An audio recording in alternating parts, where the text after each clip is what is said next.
السلام عليكم ورحمة الله وبركاته. إن الحمد لله الذي بنعمته تتم الصالحات، الذي علم القرآن وأكرمنا بالإسلام وأنعم علينا بالإيمان.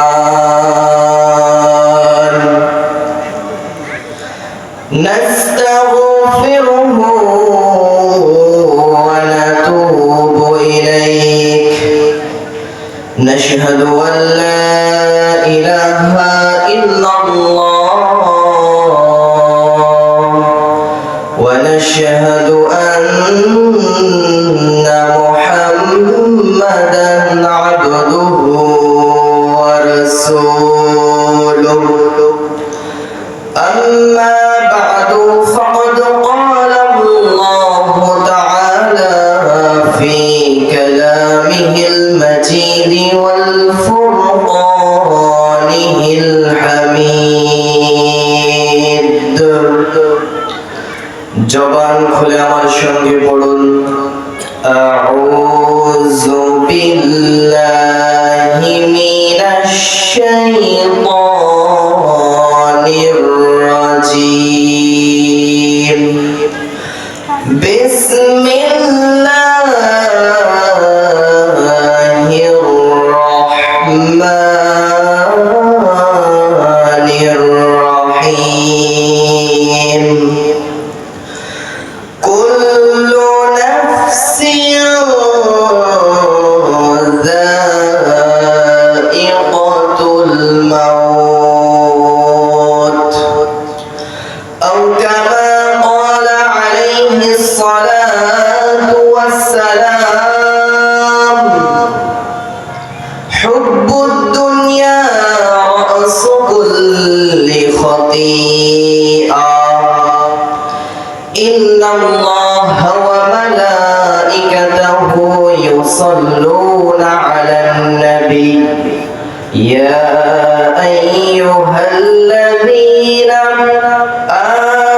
آمنوا صلوا عليه وسلموا تسليما.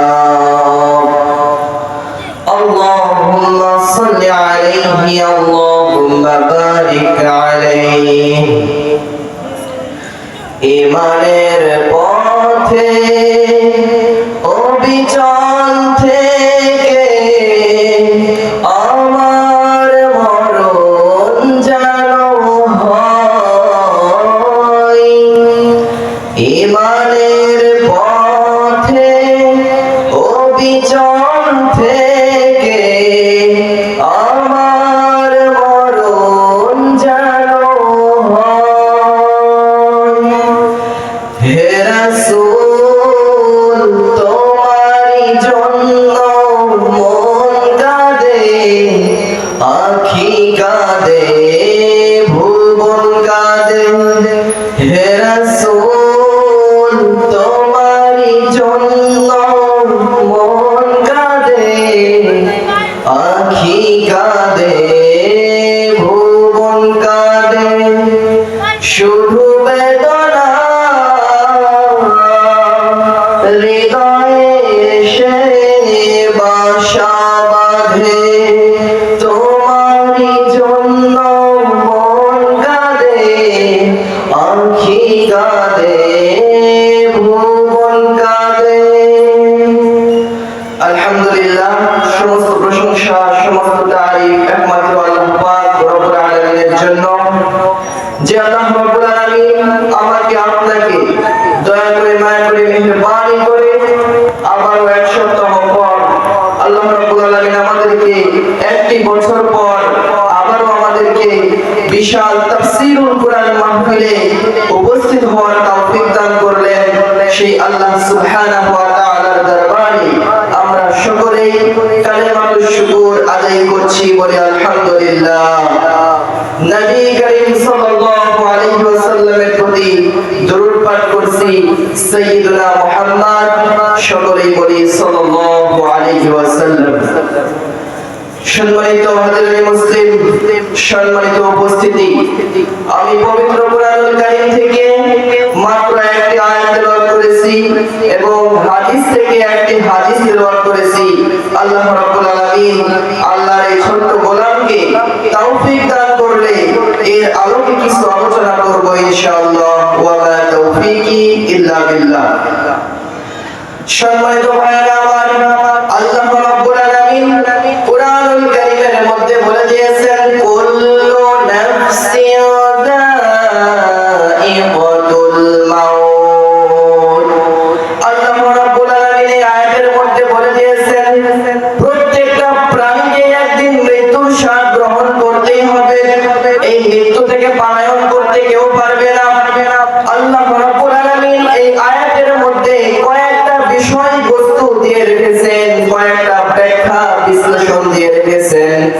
এটা শুনে যদি আমরা আমল করতে পারি, এই আয়াতের কথা অনুযায়ী যদি আমরা নিজের জীবনে বাস্তবায়ন করতে পারি, তাহলে কিন্তু আমাদের জন্য আল্লাহর সেই সুখময় জান্নাতটা নির্ধারণ হয়ে যাবে। বলুন সুবহানাল্লাহ। আল্লাহ রাব্বুল আলামিন বলেন, কুল্লু নাফসিন যায়িকাতুল মাউত। প্রত্যেকটা প্রাণীকে মৃত্যুর স্বাদ গ্রহণ করতে হবে। এক নম্বর ব্যাখ্যা হলো, যে ব্যক্তিগুলো যাদের মধ্যে প্রাণ আছে, যে মধ্যে জীবন আছে, এই সকল ব্যক্তিগুলোকে একদিন মৃত্যুর স্বাদ গ্রহণ করতে হবে। এই মৃত্যু থেকে পালানোর কোনো পথ নাই, এই মৃত্যু থেকে বাঁচার কোনো পথ নাই। দুনিয়াতে এমন কোনো ঔষধ নাই, দুনিয়াতে এমন কোনো চিকিৎসা নাই যে চিকিৎসা করলে, যে ঔষধ খেলে আল্লাহ রাব্বুল আলামিনের সেই মৃত্যু থেকে আপনি বাঁচতে পারবেন। কখনোই সম্ভব নয়। আল্লাহ রাব্বুল আলামিন প্রত্যেকটা মানুষকে মৃত্যু দান করবেন। শুধু মানুষ নয়, জিন জাতিরাও মৃত্যুবরণ করবেন। তারপর ফেরেশতাদের লাইন শুরু হয়ে যাবে।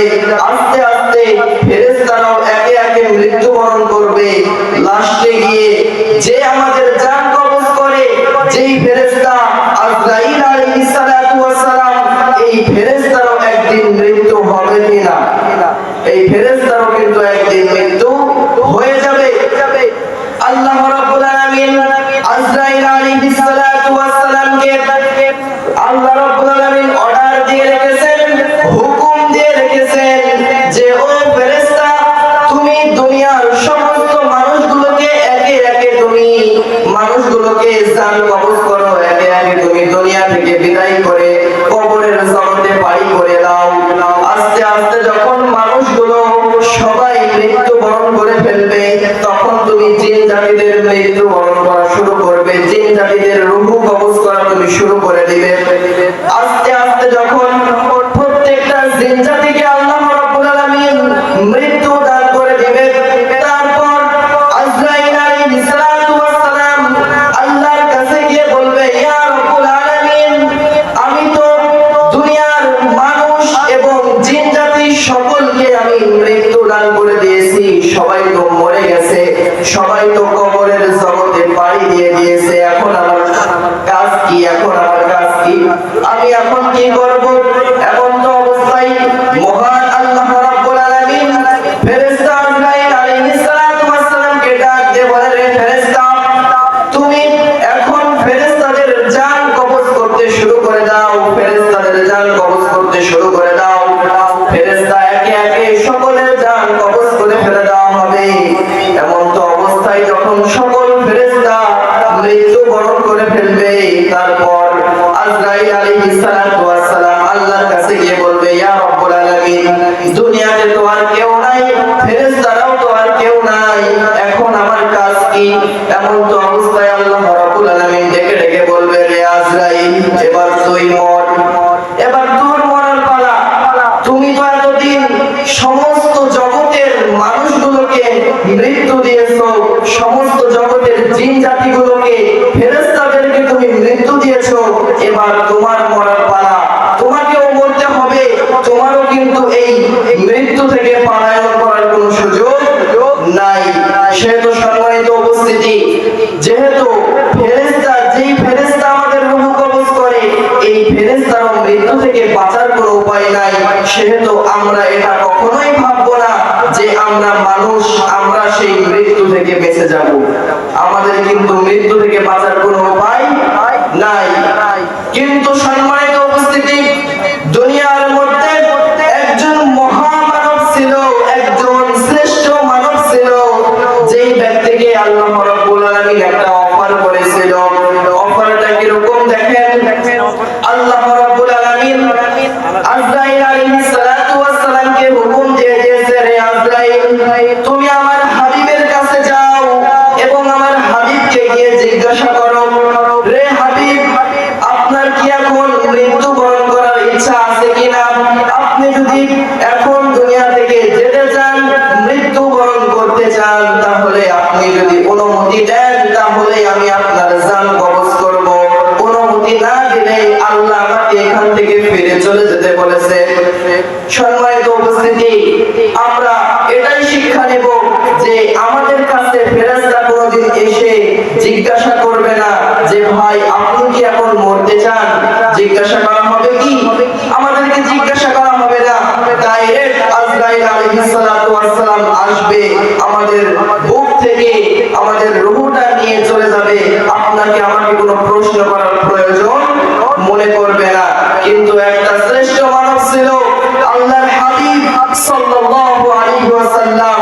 এই হাবিবকে ফেরেশতা আজরাইল এসে জিজ্ঞাসা করেছিল যে ইয়া রাসূলুল্লাহ, ইয়া হাবিবাল্লাহ, আপনি কি এখন মৃত্যুর স্বাদ গ্রহণ করতে চান?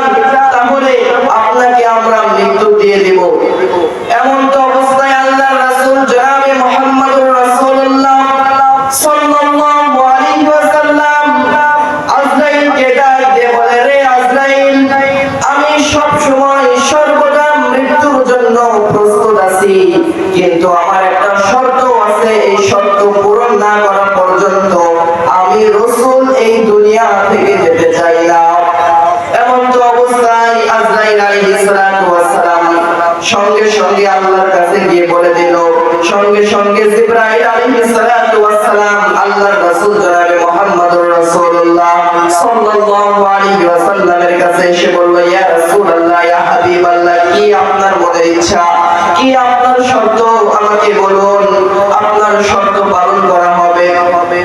এমন তো অবস্থায় আল্লাহর রাসূল জনাবে মুহাম্মদুর রাসূলুল্লাহ সাল্লাল্লাহু আলাইহি ওয়াসাল্লাম ডাক দিয়ে বলল, রে জিবরাইল, আমি যদি এই দুনিয়ার মায়া মমতা ছিন্ন করে কবর জগতে চলে যাই, না ফেরার জগতে চলে যাই, তাহলে আমার এতিম উম্মতের দায়িত্ব কে নেবে? আল্লাহর রাসূল বললেন, আমি যদি এই দুনিয়া থেকে চলে যাই, দুনিয়ার মায়া মহব্বত ত্যাগ করে চলে যাই, ঠিক আছে, আমার কোনো আফসোস নাই, কিন্তু আমার একটাই আফসোস, আমি চলে যাওয়ার পর আমার এতিম উম্মতগুলোর, নাদান অবুঝ উম্মতগুলোর দায়িত্ব কে নেবে? এমন তো অবস্থায় মহান আল্লাহ রাব্বুল আলামিন ডাক দিয়ে বলেন, রে হাবিব, ইয়া রাসূলুল্লাহ, ইয়া হাবিবাল্লাহ, আমার প্রিয় হাবিব, তোমার কোনো চিন্তার কারণ নাই, তোমার কোনো টেনশনের কারণ নাই। তুমি যখন এই দুনিয়া থেকে বিদায় নিয়ে চলে যাবে, এই দুনিয়ার মায়া মমতা ছিন্ন করে যখন তুমি অন্ধকার কবরে চলে যাবে, তখন তোমার এতিম উম্মতের দায়িত্ব আমি আল্লাহ নিজেই নিয়ে নেব। আল্লাহ রাব্বুল আলামিন আল্লাহর রাসূলকে বলে দিলেন, ইয়া রাসূলুল্লাহ, ইয়া হাবিবাল্লাহ, আপনার কোনো টেনশনের কারণ নাই, চিন্তার কারণ নাই। আপনি যখন মারা যাবেন, আপনার এতিম উম্মতের দায়িত্ব আমি আল্লাহ নিজেই নিয়ে নেব। সম্মানিত উপস্থিতি, আমরা যে রাসূলের উম্মত দাবি করি, যে রাসূলের উম্মত হয়েছি আমরা, কিন্তু আমরা কিছু কিছু সুন্নাত মানি আর কিছু কিছু সুন্নাত মানি না, তাহলে কিন্তু আমি আপনি রাসূলের খাঁটি উম্মত হতে পারি নাই।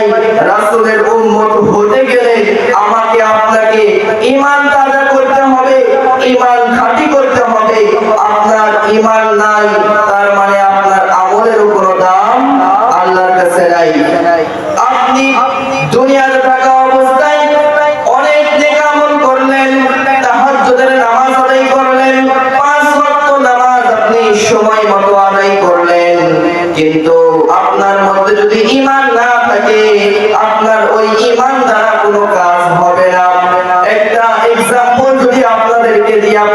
আসতে পারবেন। উদাহরণটা হলো এরকম, আমাদের পাশেই কিন্তু একটা নদী আছে। এই নদীতে কিন্তু প্রায় মানুষ জাল নিয়ে গিয়ে মাছ ধরে, ধরে কিনা? কথা বলেন, ধরে কিনা? অনেক মানুষ এই নদীতে জাল নিয়ে গিয়ে মাছ ধরে। জালের সঙ্গে কিন্তু একটা খলাইও থাকে, থাকে কিনা? এই খলায়ে মাছ নেওয়ার জন্য খলাই আর জাল নিয়ে একটা জেলে যখন নদীতে মাছ ধরতে যায়, বলুন তো যদি সেই খলায়ের তলা নরমাল হয় তাহলে কি সেই খলায়ের উপর মাছ থাকবে? কথা বলেন, থাকবে? কখনোই মাছ থাকবে না, যেহেতু খলায়ের তলাটা নরমাল, যার কারণে সেখান থেকে মাছ চলে যাবে। আপনি যতই মাছ ধরুন না কেন, অনেক মাছ 2-3 কেজি মাছ আপনি পেয়েছেন, খলায়ের মধ্যে রেখেছেন, কিন্তু খলায়ের তলা নরমাল হওয়ার কারণে সেই খলায়ের মধ্যে আর মাছ থাকবে না, মাছগুলো আস্তে আস্তে চলে যাবে।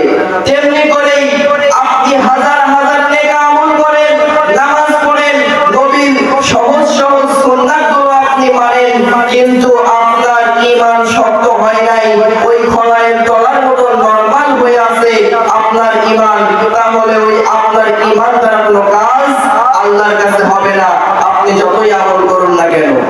মান সাব্বা নাবিয়ান ফাতুলু, আল্লাহ রাসূল সাল্লাল্লাহু আলাইহি সাল্লাম বলেন, তোমরা আমার জন্য জিহাদ করো, আমি রাসূলের জন্য জিহাদ করো।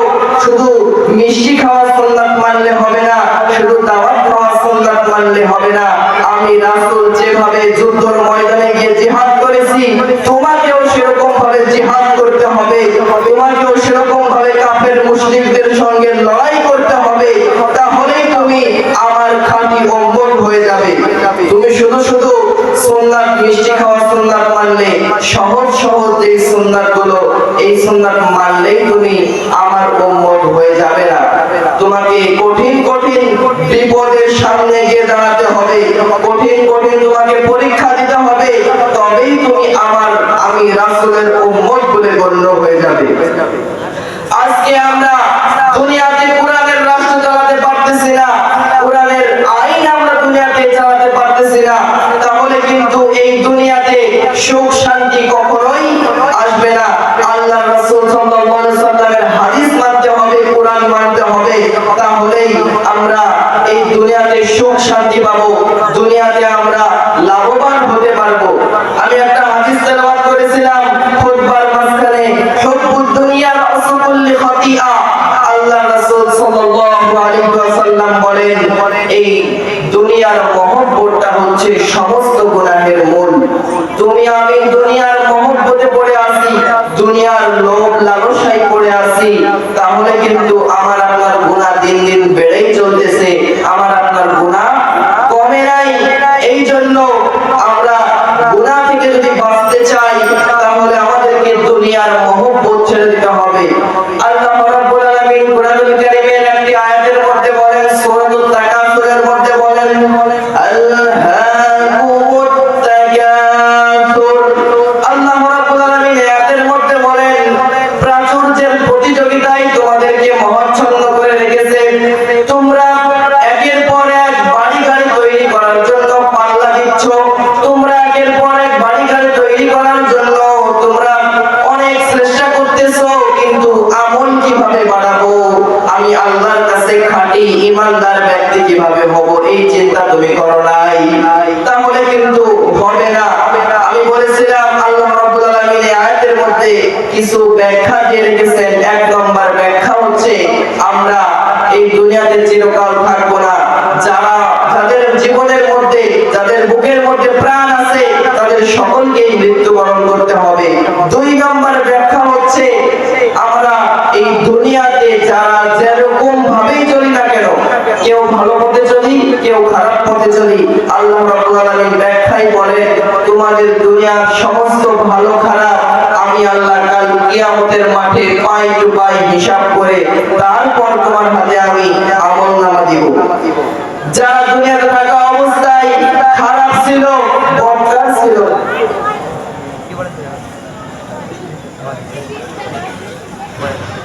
যারা দুনিয়াতে থাকা অবস্থায় খারাপ ছিল, শয়তানের পদাঙ্ক অনুসরণ করত, এদেরকে আল্লাহ রাব্বুল আলামিন আলামিন বাম হাতে আমলনামা দিবে। আর যে ব্যক্তিগুলো দুনিয়াতে থাকা অবস্থায় আল্লাহ ভীরু ছিল, আল্লাহর গোলামি করত, আল্লাহর দাসত্ব করত, তাদেরকে আল্লাহ রাব্বুল আলামিন ডান হাতে আমলনামা দিয়ে দিবে। যদি আমরা ডান হাতে আমলনামা পেতে চাই, তাহলে আমাদেরকে এই দুনিয়াতে কোরআনের আইন চালু করতে হবে। শুধুমাত্র রান্নাঘরে কোরআনের আইন চালালে হবে না, শুধুমাত্র নিজের ঘরের মধ্যে কোরআনের আইন চালালে হবে না, আপনি বাহিরে গিয়েও আপনাকে কোরআনের কথা বলতে হবে। সব জায়গাতেই আপনাকে কোরআনের কথা উচ্চ স্বরে বলতে হবে। তাহলেই কিন্তু আল্লাহ রাব্বুল আলামিন আপনাকে ঈমানদার বলে ঘোষণা দিবে। আপনি ঈমানদার ততক্ষণ পর্যন্ত হতে পারেন নাই। আল্লাহ রাসূল সাল্লাল্লাহু আলাইহি ওয়াসাল্লাম বলেন, লা ইউমিনু আহাদুকুম হাত্তা আকুনা হাব্বা ইলাইহি মিন ওয়ালিদিহি ওয়া ওয়ালাদিহি ওয়ান নাসি আজমাইন। আল্লাহ রাসূল সাল্লাল্লাহু আলাইহি ওয়াসাল্লাম বলেন, ও আমার উম্মতেরা, তোমরা ততক্ষণ না পর্যন্ত আমার খাঁটি উম্মত হতে পারবে না যতক্ষণ না পর্যন্ত তুমি তোমার স্ত্রী সন্তান, তুমি তোমার পিতা মাতা, তুমি তোমার আত্মীয় স্বজন পরিবার পরিজনের চাইতে আমি নবীকে বেশি ভালোবাসো।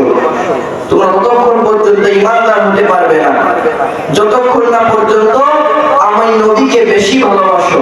তাহলে কি করতে হবে? সর্ব অপেক্ষায় আমাদেরকে আল্লাহ তাআলাকে মেনে চলতে হবে। আল্লাহর পরেই রাসূলকে ভালোবাসতে হবে, রাসূলকে দিল দিয়ে, মন দিয়ে, প্রাণ দিয়ে ভালোবাসতে হবে। তারপরে নিজের পিতামাতাকে ভালোবাসতে হবে, তারপরে স্ত্রী সন্তানকে ভালোবাসতে হবে।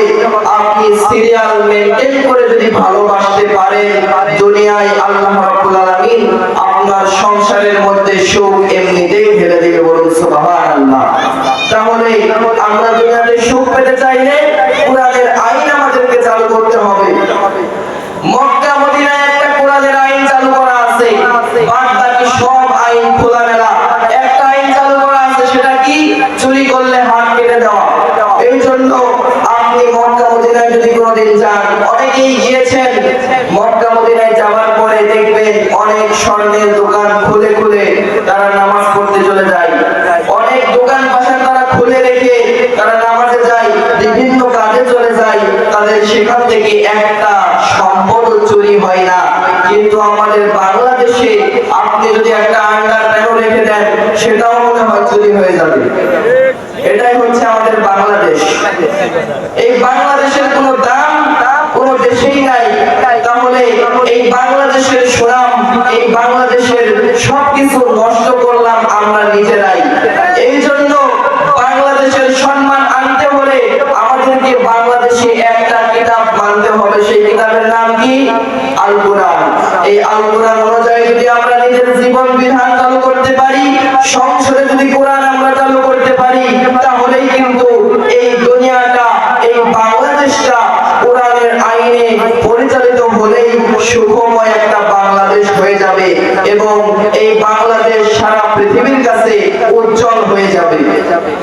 এই বাংলাদেশে বিশ্বের সব বড় বড় হাফেজ আছে, বিশ্বের সব বড় বড় কারি আছে, যেমন নাজমুস সাকিব, আবু রায়হান। এই কারিগুলো আমাদের দেশের গর্ব, আমাদের দেশের সুনাম। কিন্তু এত গর্ব থাকার পরেও, এত সুনাম থাকার পরেও আমাদের দেশেই কিন্তু কোরআনের আইন চালু নাই। তাহলে কি করে হবে? আমাদেরকে চিন্তা করতে হবে আমরা ন্যায় বিচার করতে পারতেছি কিনা। আমি আবু তোহা যদি আমি একটা কোনো মানুষের একটা পা কেটে দিই অথবা একটা হাত কেটে দিই, তাহলে কি হবে? এখন পুলিশ এসে আমার নামে মামলা করে দিবে, আমাকে 10 বছরের জেল দিবে অথবা 10 লাখ টাকা জরিমানা করবে। এটা কি ইসলামের আইন? না, এটা ইসলামের আইন নয়। ইসলামের আইন হচ্ছে এটাই, যদি কেউ আমার হাত কেটে দেয় আমিও তোমার হাত কেটে দিব, যদি কেউ আমার পা কেটে দেয় আমিও তোমার পা কেটে দিব। এটাই হচ্ছে ইসলামের আইন। তাহলে দেখেন, ইসলামের আইন যদি আমরা বাংলাদেশে চালু করে দিই, তাহলে কিন্তু বাংলাদেশে আর কোনো সময় অশান্তি থাকবে না। আল্লাহ রাব্বুল আলামিন আমাদের সকলকে বাংলাদেশে, সারা পৃথিবীতে কোরআনের আইন চালু করার তৌফিক দান করুন। সকলেই বলছি আল্লাহুম্মা আমিন। আল্লাহ রাব্বুল আলামিন আমাদের সকলকে কোরআন এবং হাদিসের সহিহ বুঝ দান করুন। বলছি আল্লাহুম্মা আমিন। আল্লাহ রাব্বুল আলামিনের প্রত্যেকটা কথা আমরা যেগুলো বললাম শুনলাম, আমি সহ আপনারা সহ সকলেই যেন আমল করতে পারি, সেই তাওফিক আল্লাহ আমাদেরকে দান করুন। সকলেই বলছি আল্লাহুম্মা আমিন। ওয়া আখির দাওয়ানা আলহামদুলিল্লাহি রাব্বিল আলামিন। আসসালামু আলাইকুম ওয়া রাহমাতুল্লাহ।